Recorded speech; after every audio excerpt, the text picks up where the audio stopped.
నాని గారు ఇన్ని రోజులు ఏమైపోయారు? ఏమైపోవడం ఏంటమ్మా, మీ ఇల్లు ఎక్కడో చేస్తే రోజు వచ్చి కనపడే చెప్పండి. అంటే వల్లభనేని వంశీ నీకు కాదమ్మా, రాధాకృష్ణకి నీకు బిఆర్ నాయుడు గారికి మీ పేర్లు యువత వచ్చి కనపడి వెళ్తారు రోజు.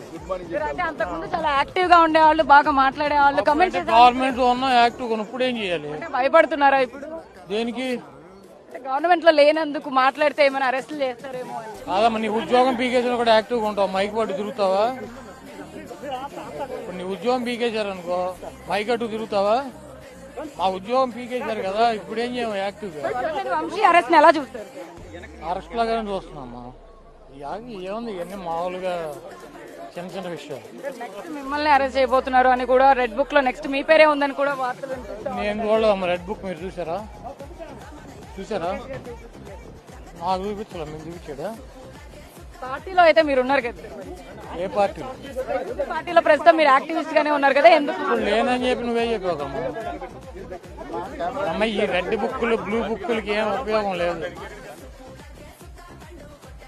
3 కేసులు మీ మీద ఫైల్ అయినాయని కూడా 3 కాదు 30 చేసుకొని అమ్మాయి లాయర్లు ఎంతమంది ఉన్నారు?